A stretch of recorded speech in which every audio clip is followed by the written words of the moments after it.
Assalamualaikum warahmatullahi wabarakatuh. Perkenalkan, nama saya Dianisa Fitri Budiani, NPM 21025, kelompok 86, praktikan laboratorium simulasi komputer sesi Selasa 2.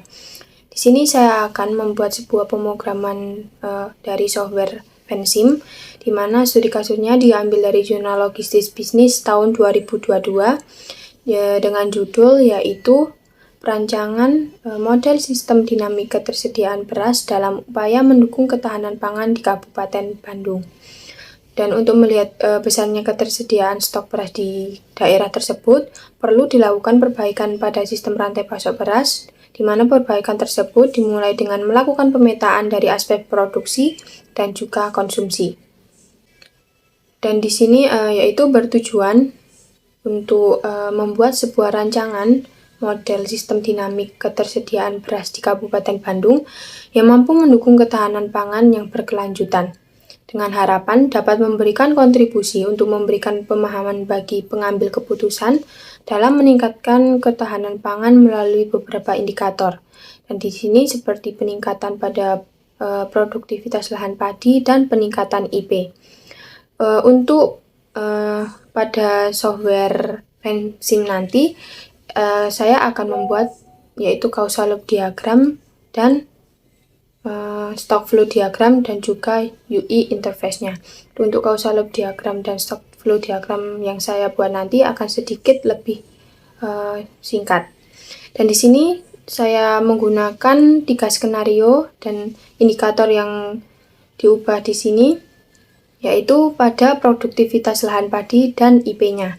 Untuk pada skenario 1, untuk produktivitas lahan padinya kita ubah menjadi 5,7 dan untuk IP-nya yaitu 2,5. Kemudian pada skenario 2, untuk produktivitasnya kita ubah menjadi 6,5 dan untuk IP-nya menjadi 2,6. Dan pada skenario 3, untuk produktivitasnya kita ubah menjadi 7,5 dan untuk IP-nya yaitu 2,7. Untuk selanjutnya di sini kita akan mengoperasikan pada software Pensim, dan di sini kita mulai dengan klik model, kemudian initial time-nya yaitu pada studi kasus 2016 sampai untuk final time-nya yaitu 2020. Kemudian kita ubah untuk unit for time-nya, kita ubah menjadi year, kita klik OK. Dan untuk yang pertama di sini kita akan membuat untuk causal loop diagramnya. Pada causal loop diagram di sini kita buat yang pertama yaitu variabelnya. Kita tulis yaitu ketersediaan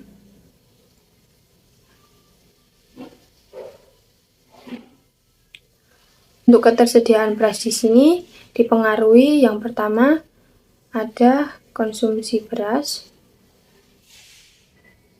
dan ada produksi beras.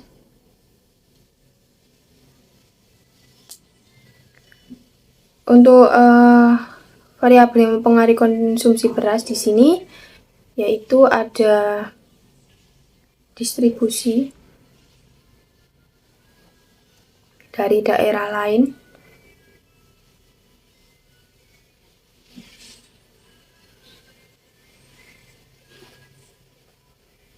dan ada yaitu kebutuhan beras. Kemudian yang mempengaruhi dari kebutuhan beras sendiri ada jumlah penduduk dan pertumbuhan. Lalu lanjut untuk variabel yang mempengaruhi produksi beras yaitu produktivitas lahan padi, kemudian yaitu IP dan luas lahan.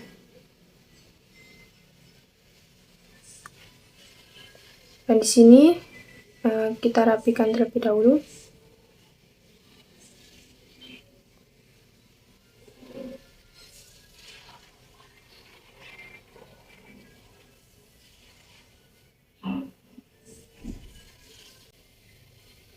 Lalu kita gabungkan yaitu dengan arrow pada setiap variabel yang mempengaruhi. Ini untuk yang mempengaruhi produksi beras ada produktivitas lahan padi, IP, dan luas lahan. Kemudian untuk konsumsi beras di sini yaitu ada kebutuhan beras dan juga distribusi dari daerah lain. Kemudian kita gabungkan juga untuk jumlah penduduk dan pertumbuhan pada kebutuhan beras. Lalu gabungkan untuk produksi beras ke ketersediaan beras, konsumsi beras ke ketersediaan beras.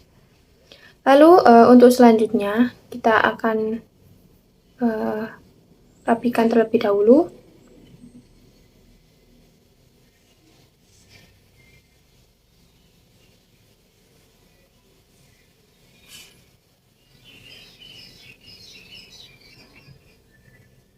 Kemudian kita klik kanan pada arrow. Ini kita klik plus karena mempengaruhi. Kemudian pada konsumsi beras, variabel konsumsi beras juga.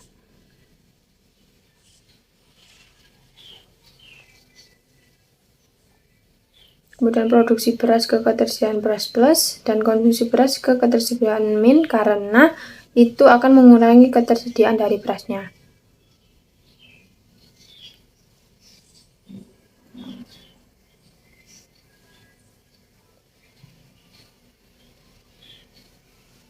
Nah, berikut merupakan hasil dari causal loop diagramnya. Dan untuk selanjutnya kita akan membuat untuk stock flow diagram. Caranya sama seperti tadi, yaitu kita klik new model dengan initial time-nya 2016, final time-nya 2020, untuk unit for time-nya year. Nah, di sini kita buat untuk levelnya ada ketersediaan beras. Lalu jika sudah seperti ini kita beri red. Untuk yang ini kita ketik produksi beras dan pada sebelahnya lagi yaitu konsumsi beras. Lalu berikan variabel untuk produksi beras di sini sama seperti tadi, yaitu produktivitas lahan padi, lalu IP dan luas lahan.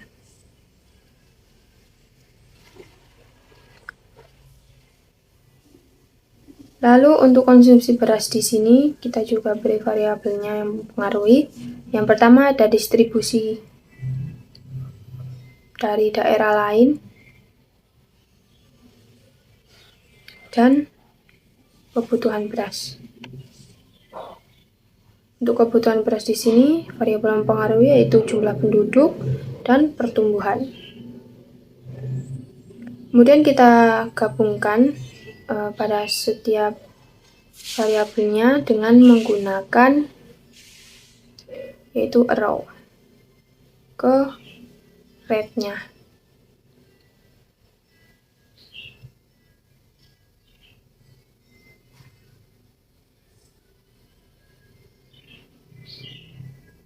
Kita rapikan.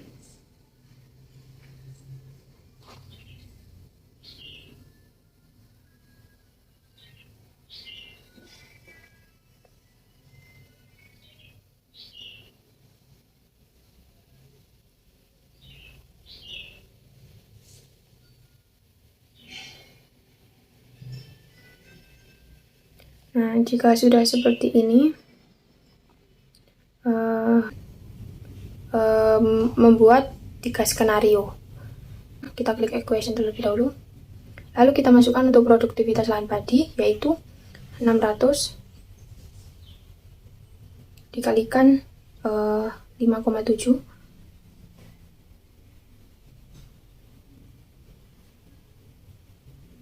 yaitu data pada 100 tadi. Kemudian untuk IP-nya juga kita masukkan 1000 dikalikan 2,5.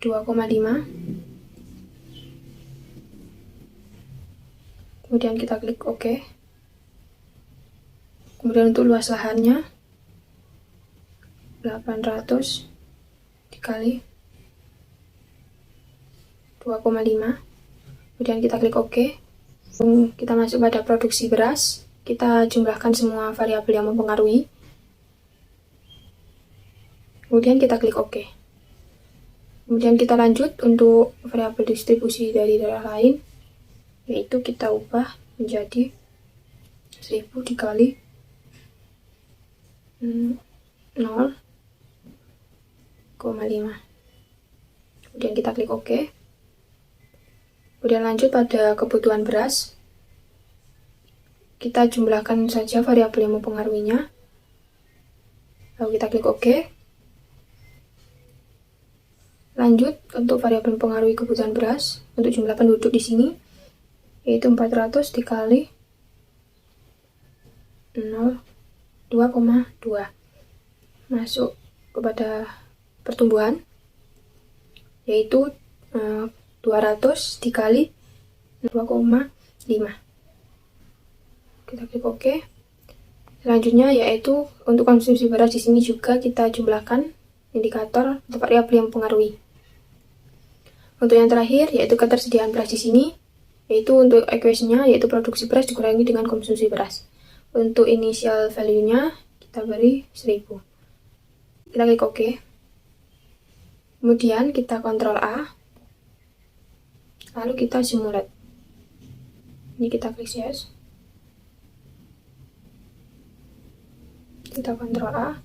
Kita masuk pada grafik. Dan di sini merupakan hasil dari grafik untuk skenario yang pertama dan juga tabelnya. Di sini untuk ketersediaan berasnya mengalami kenaikan di setiap tahunnya. Jadi untuk skenario 1 seperti ini. Kita lanjut untuk skenario yang kedua, kita klik equation. Kita ubah pada variabel produktivitas lahannya, yaitu kita ubah menjadi 6,5.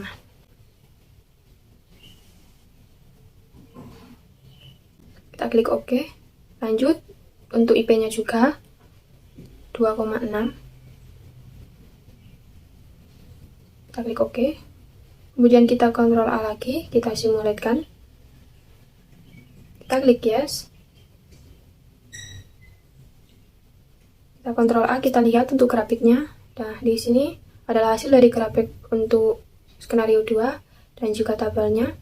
Di sini untuk ketersediaan berasnya juga mengalami kenaikan di setiap tahunnya. Kita lanjut untuk skenario yang ketiga, kita klik equation-nya. Untuk produktivitas lahan padi, kita ubah menjadi 7,5. Kemudian kita klik OK. Lanjut untuk IP-nya juga, kita ganti 2,7. Kita klik OK. Kita Ctrl A lagi, kemudian kita simulatekan. Ctrl A, kita masuk pada grafik.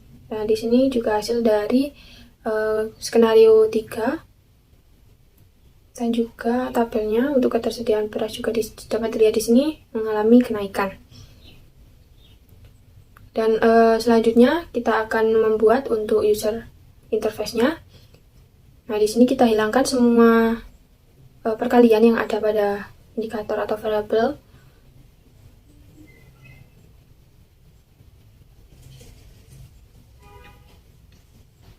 Kita hilangkan.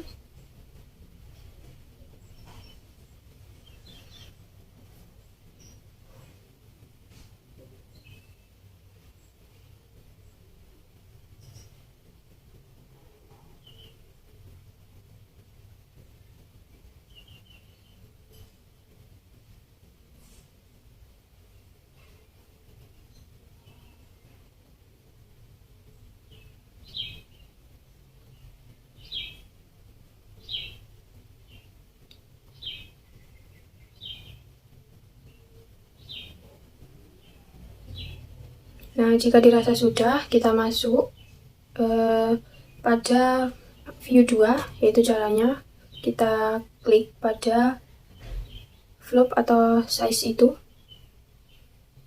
Kemudian kita masuk ke view 2, kita klik new, dan kita akan masuk ke view 2. Di sini kita klik pada IO object. Kita klik output workspace tool. Kita klik untuk level, kita klik ketersediaan beras. Kita efek.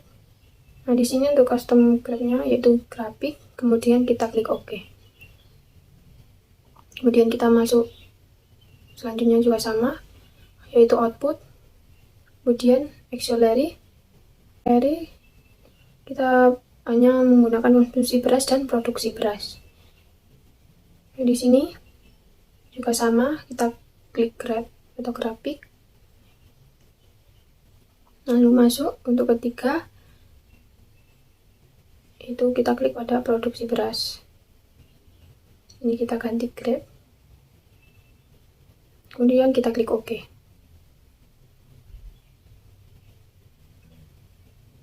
Nah, untuk selanjutnya kita masukkan, kita klik, kemudian kita input slidernya. Untuk yang konstan, kita klik konstan, lalu kita masukkan semua variabel. Yang pertama yaitu distribusi dari daerah lain di sini, kemudian kita efek. Dan untuk ranking for-nya 0, untuk to-nya kita ubah menjadi 3000 dengan width insem-nya 100. Lalu kita klik OK. Kita lanjut lagi, konstan, kita masukkan untuk IP-nya juga sama seperti tadi. Kemudian kita klik OK. Lalu kita masukkan untuk jumlah penduduk.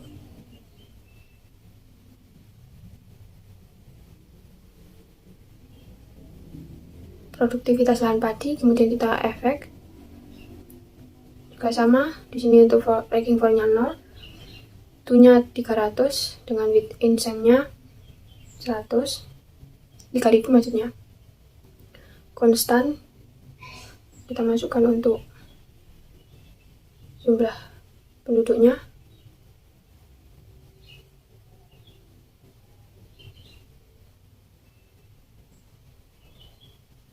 Kemudian kita klik OK.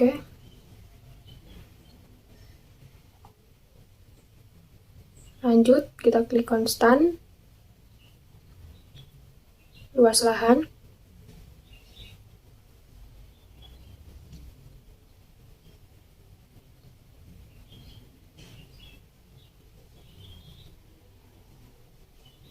kita lanjut yaitu pertumbuhan.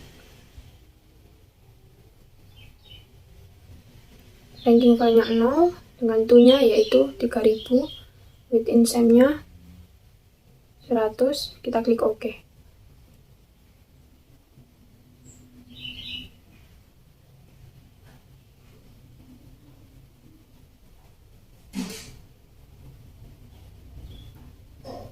Nah, jika sudah seperti ini, selanjutnya kita Ctrl A, lalu kita sintensium. Ini kita klik yes. Nah, akan muncul untuk hasil dari output UI interface-nya seperti ini. Kemudian kita lihat untuk pada menu yang view pertama akan seperti ini. Jadi mungkin sekian pemaparan dari pembuatan software Vensim. Untuk kurang lebihnya mohon maaf. Wassalamualaikum warahmatullahi wabarakatuh.